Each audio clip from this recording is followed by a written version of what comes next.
परम प्रेममय श्री श्री ठाकुर अनुकूल चंद्र जी के 137वां आविर्भाव उत्सव मनाया जा रहा है। ये न्यू चंद्रपुर सत्संग बिहार में।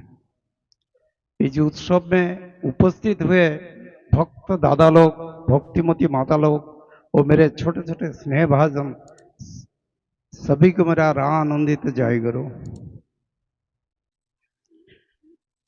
ठाकुर जी कौन है?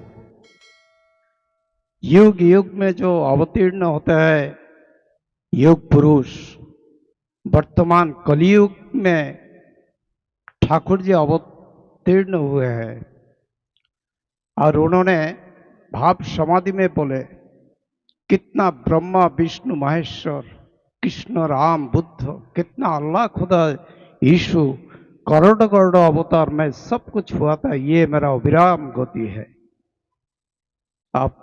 आप सोचिए ठाकुर जी कौन है। एक बात यह है, जब अर्जुन श्री कृष्ण के पास आए तो श्री कृष्ण बोले सर्वधर्मान परित्यज्य मामेकं शरणं व्रज। अर्जुन को बोले मेरे शरण लो, लेकिन श्री कृष्ण ये नहीं बोले हे अर्जुन तुम श्री राम के शरण लो। जब वो नया रूप में आते हैं तो उनकी शरण लेने से ही धर्म पालन ठीक ठीक होता है। ठाकुर जी कितने सारे लीला किया है, तो मैं दो लीला के बाद बोलता हूं। एक बार ठाकुर जी एक भिखारी के सामने हाथ फैला दिया और बोले मुझे भिक्षा दो। ये कटक के घटना है। नेताजी सुभाष चंद्र बोस के पिताजी जानकीनाथ बसु, माता मनमोहिनी और कुछ भक्त लोग कटक गए। वहां जानकीनाथ बसु, ठाकुर जी और कुछ भक्त लोग रास्ते पर घूमने निकल गए। वो रास्ते पर एक भिखारी थे। वो भिखारी के सामने ठाकुर जी बैठ गए और हाथ फैला दिया, बोले मुझे भिक्षा दो। वो भिखारी जितना भिक्षा किया सब ठाकुर जी के हाथ में दे दिया। अब जानकीनाथ बसु के इतना शर्म आए, बोले ठाकुर जी को पैसा की जरूरत था, मुझे बोलते थे मैं ही दे देता, और एक भिखारी के सामने हाथ फैला दिया। तो उनको अच्छा नहीं लगा। बाद में जब लॉज पे आया, जानकीनाथ बसु माता मनमोहिनी को बोले माँ आज आप ठाकुर जी ऐसा काम किया, शर्म के मारे मुझे कुछ बोलने मतलब शर्म आ रहा। बोले क्या किया अनुकूल बोल। तो बोले एक भिखारी के सामने हाथ फैला दिया और भिखारी से भीख मांग रहा। तो बुला अनुकूल को, आया माता जी के पास। अरे अनुकूल तू आज बोले एक भिखारी से भिक्षा लिया? बोले हाँ माँ। बोले भिखारी इतना आर्तनाद कर रहे भगवान से, हे भगवान मैं धूप में भिक्षा करता हूं तो सूख जाता हूं, बरसात में मैं गीला हो जाता हूं और ठंडी के दिन में ठक ठक कपता हूं। मुझे ऐसा जन्म क्यों दिया? मुझे उठा लो तुम, मुझे ये भिखारी के जन्म नहीं चाहिए। और वो भिखारी 3 जन्मों तक भिक्षा किया था और अगला और 3 जन्म उसको भिक्षा करना है। बोले माँ उससे भिक्षा लेकर मैं जो अगला 3 जन्म जो भिक्षा करना है वो मुक्त कर दिया, उसको और भिक्षा नहीं करना पड़ेगा। इसलिए ये सुनकर जानकीनाथ बसु के आंखों में आंसू आ गया। तो आप सोचिए अवतार पुरुष क्यों आते हैं? हमारे उद्धार करने के लिए।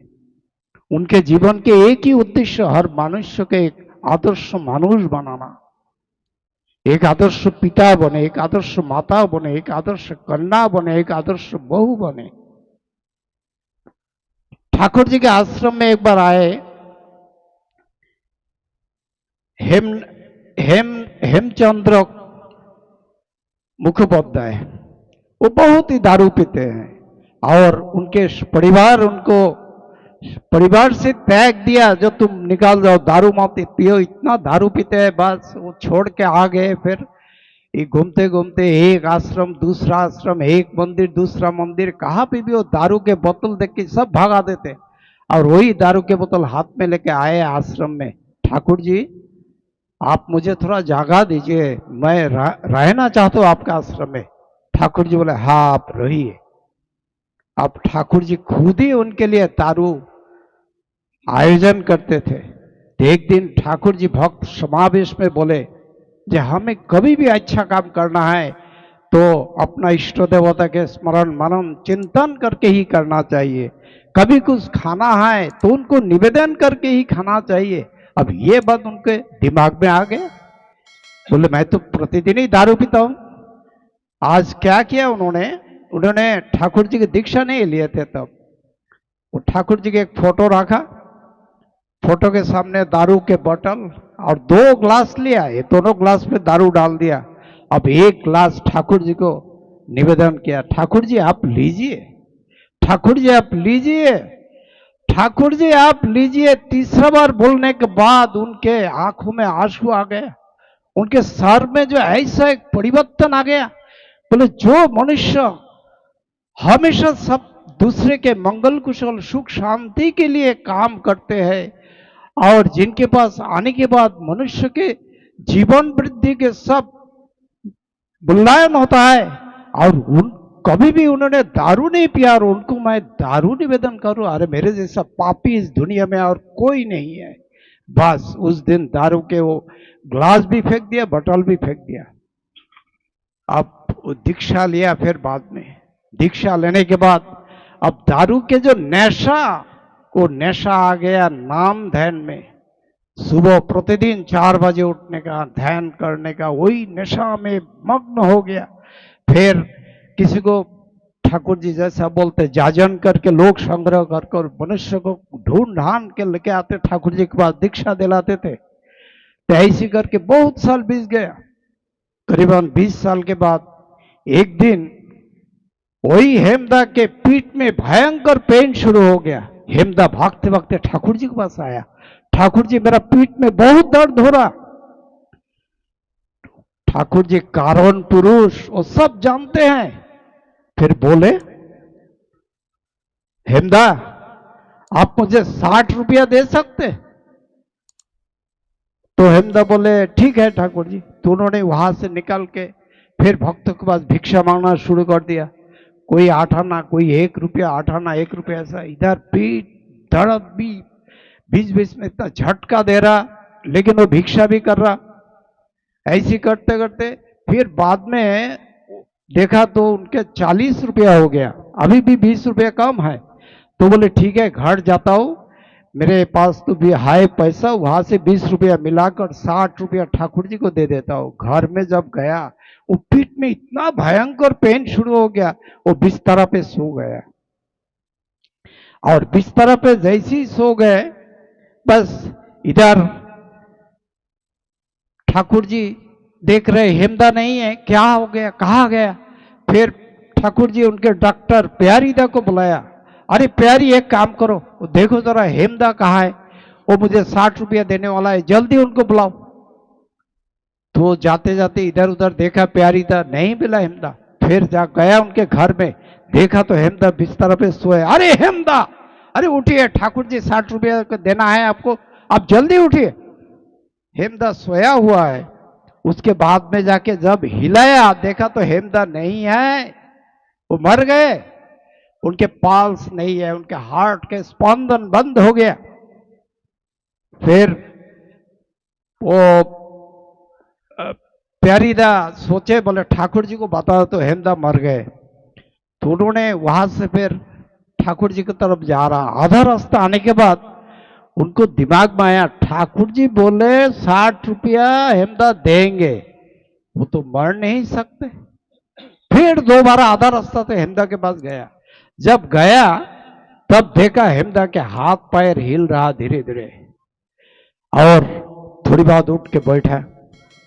बैठने के बाद वो अपनी जेब से 20 रुपया लेके 60 रुपया पूरा किया, और वो लेके ठाकुर जी के पास आया। ठाकुर जी को 60 रुपया दिया, प्रणाम किया, और बोले, ठाकुर जी मैंने यमदूत को देखा, मैं यमराज को देखा, मैं चित्रगुप्त को देखा। ठाकुर जी हंस रहा, फिर बोल रहे, ठाकुर जी आप मुझसे 60 रुपया मांगा, मैं भिक्षा करके 40 रुपया हुआ, 20 रुपया कम था। मैं सोचा घर जाके 20 रुपया मेरे से लेके आपको दे दूंगा 60 रुपया, लेकिन घर जाने के बाद पीठ में इतना भयंकर पेन हो गया, मैं बिस्तर पे सो गया और थोड़ी बात देखता हूँ तो विशाल आकार मनुष्य मेरे सामने आ गया, मेरे आत्मा को लेके जा रहा, और इतना अंधेरा था मैं कुछ भी नहीं देख रहा, मैं नाम भूल गया। जाते जाते फिर जब प्यारी ला के उनको बोला, ए हेमदा, ठाकुर जी 60 रुपया मांगा, कहाँ है 60 रुपया, आप लेके आओ। तब मुझे नाम याद आ गया, मैं नाम स्मरण कर रहा हूं। बहुत देर नाम करने के बाद फिर देखा अंधेरा से प्रकाश की तरफ है, बहुत बड़ा एक महल है। महल में फिर गया, वहां देखा तो यमराज बैठे हैं, बहुत सारे यमदूत और चित्रगुप्त।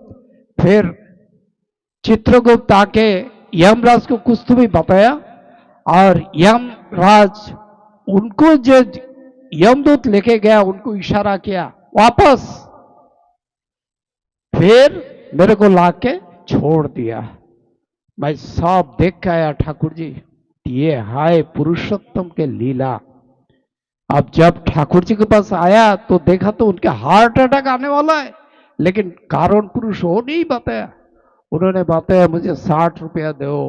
ये जो अभी जो उन्होंने बताया, ये अपना इष्ट निर्देश डीपी वार करो, हर गुरु भाई के घर घर में जाओ, उनके ठाकुर जी के संदेश दो, उनको इष्ट प्राण बनाओ। इसके पीछे एक ही उद्देश्य, जो हमेशा आपके ठाकुर जी के नाम ध्यान, ठाकुर जी के प्रति आपने निष्ठा विश्वास सब कुछ बढ़ जाएगा। आप इष्ट प्राण मनुष्य के रूप में इस धरती पे हो जाओगे और अपना जीवन धन्य हो जाएगा। आप लोग स्वस्थ रहे, यही प्रार्थना करता हूं। जय गुरु। जय गुरु दासदा। कैसे ठाकुर जी के चरणों पर आश्रित होने के बाद हम खुद को अमानवीय व्यवहार से एक अच्छा इंसान बना सकते हैं। ऐसा एक प्यारा सी घटना, इस घटना के जरिए ठाकुर जी की असीम कृपा हम पर कैसे बरसती है, इसकी महिमा हमारे सम्मानीय दासदा ने अपने इष्ट प्रसंग में बताया है। हम भी सोचेंगे कि ठाकुर जी आप हमें जब इस धरती पर लाए हुई है तो हमें भी थोड़ा आपके चरणाश्रित करके हमें भी इंसान की तरह बना दीजिए, ताकि हम इंसान की तरह बर्ताव कर सके, इंसान की तरह बातें कर सके और सभी से प्यार से रह सके। इसलिए तो हम सभी इकट्ठा होते हैं, एक जगह होते हैं और परम प्रेममय श्री श्री ठाकुर अनुकूल चंद्र जी का जन्मोत्सव पालन करते हैं। आइए और एक अच्छे इंसान हमारे साथ जुड़े हैं, आज उनका परिचय मैं करवा दूं। वो है सम्मानीय मनीष मोहन कड़मकर जी, बदलापुर सत्संग मंदिर से जुड़े हुए हैं, जो हमारे बॉम्बे में है। मैं कृपया उनसे अनुरोध करता हूं कि दादा आज के प्रमुख वक्ता के स्थान आप ग्रहण करेंगे, सम्मानीय मोहन कड़मकर जी। आइए इसके बाद एक प्यारा सा पुष्प के लिए मैं हमारे विश्वास मां को यहां पर बुलाना चाहूंगा।